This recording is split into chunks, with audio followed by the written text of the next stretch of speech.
Hi, today we have a very special guest. It's Joel Gustafson, who is the founder as well as the head distiller. And what else am I missing? Owner, head distiller, and you're something else. Of course. Well, first and foremost, thank you girls for having us out. And if you guys don't know about us, we're Seed and Spirit Distilling. We're out of Fort Collins, Colorado. We're a newer distillery. April this past year, we celebrated our 2-year anniversary. So cheers. We still got a little cheers. Yeah. cheers. Still got a little time before some of our barrels finish maturating, but we have some great products on the shelf. Seed and Spirit kind of started as a passion project, dream. We looked at the industry and I saw that there was some opportunity for expansion and kind of creating a new narrative in the way that Colorado whiskey is seen, and we jumped full on into that and really took on all the aspects of the distilling practices. So that was our first and foremost goal, was to create a product that was authentic to Colorado, as well as how we get to that product from seed to spirit. So we understand that your process is grounded in intention. What makes your distillation process unique from seed to spirit?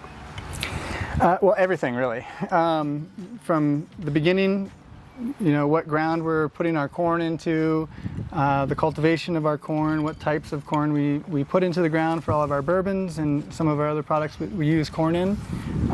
Through the initial launch of the business, the first phase of it was kicking off with a malt house. So we do all of our own malting on property. So that was a big key component to kind of creating products that transition the story through the cultivation phase, through the malting phase. Our distillation, we use 2 different types of stills at our distillery. One is a hybrid pot column still, we call Stilly Nelson. It's our primary production still for our whiskeys, our grain-based spirits. And then we also have some Hoga Olympic pot stills that we use for more of a single malt style, or if we're doing a rum or more of a wash style mash.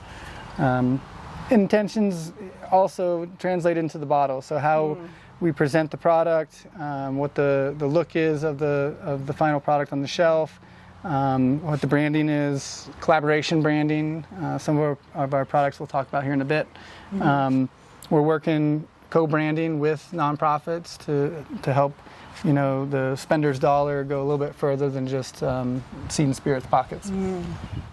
Joel, I think this is a really important question. How does community and agriculture influence not only your approach but your philosophy at Seed and Spirit? Sure. Yeah, it's one of the basis of our foundations of building this business is to create, first and foremost, the agricultural piece of the puzzle is, half of our name is seed. So we want to honor that and really try to cultivate with our farmers, with our partners that we're buying from, and then also with the landowners that we're working with to cultivate our own grains.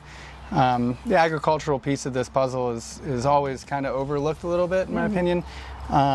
We took that first step in our very first year, planting our first field out. It was an endeavor, to say the least, but driving a combine was probably my favorite part of this business so far. So it's proven to be one of the more enjoyable phases.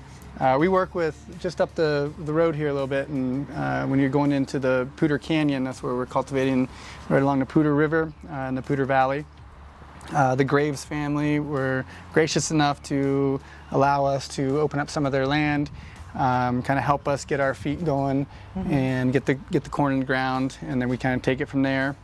The community aspect of it all is a little bit different the way that we look at it. We respect and love our agricultural community, but we also kind of, when we're building the community around the distillery, we want to be intentional with it as best we can.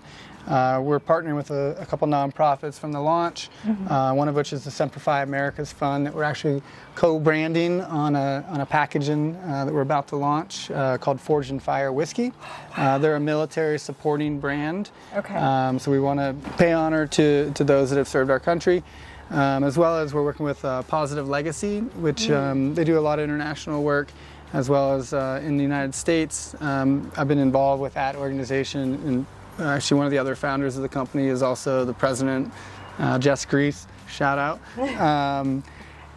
So we're trying to build community within our structure that we can right now. We go to a lot of whiskey festivals, and that tends to be where we're able to really engage with people and interact, tell our story, kind of create ambassadors for us, so to speak. That's where we met. Exactly. Exactly. So, point proven. Whiskey Donuts Festival. Go to festivals. Yeah, Definitely. So that's, once we launch our tasting room and kind of get more engaged with events and supporting our local organizations, nonprofits, other businesses, then we'll kind of expand on that community aspect. But initially, we're really focusing in on the nonprofit phase of the project. I understand that you want to be able to explain your House of Brands model as opposed to A branded house. a branded house model. Please elaborate for us.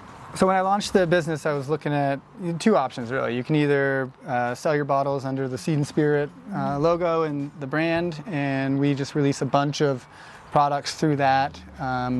Or more of the larger distilleries model is to create a house of brands. When I started the business, the big challenge of getting from year 1 to year 4, when we're starting to pour out our bottle and bond brand lineups, was figuring out how we're going to create revenue. Like, how are we going to survive? Right. Plus keep production on a level that we want to, projecting out years down the road for sales, things of that nature, opening up new states, and so on and so forth. I was working with Positive Legacy down in Mexico.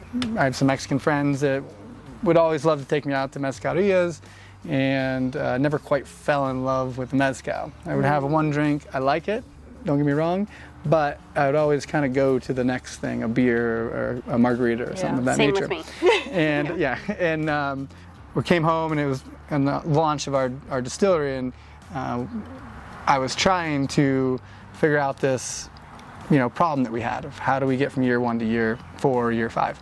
And one of my buddies suggested, well, why don't you go home and make a mezcal you like? I was like, all right, well, I'll take that challenge on. And came home after about 6 months of R&D work and going through recipes and a bunch of trial and error. Finally landed on WizCal.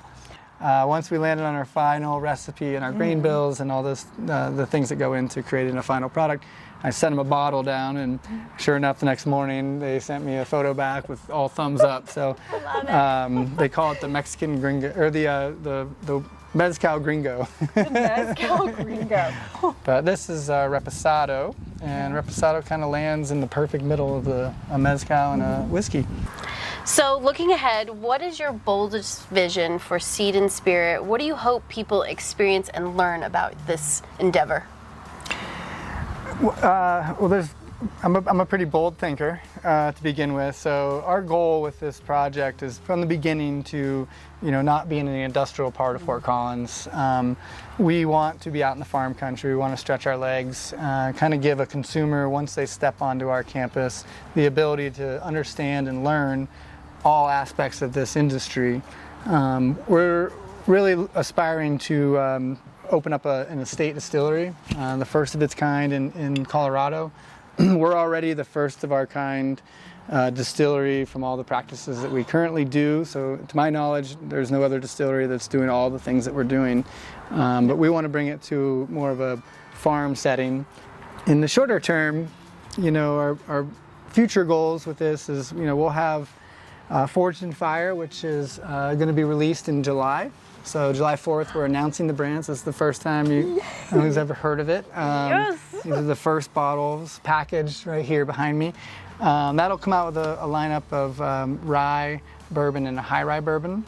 Down the road a little bit, we'll start rolling out our bottle and bond brands. Expedition Whiskey, which is our 1820 release. It'll feature a different expedition throughout history, but our 1820 release will feature Major Thomas Long's journey across the country. That'll be a single barrel pull, all of our honey barrels, similar to like a Blanton style, if you will. And then our Queen's Cut, which is our cask finish brand. So it'll be everything that comes through the Queen's Cut will also be bottle and bond, but we'll have a cask finish on it. And then obviously Whiskal Anejo. It's a bold dream, but yeah, I'd rather go down, shooting a big gun than be afraid to fire it, So Absolutely. My goals are to create something that's authentic to Colorado, and everyone in Colorado and really across the country can be proud of and help put a stamp on the Colorado whiskey as a new category, similar to the Kentucky or Tennessee. I agree. And I think that we deserve it.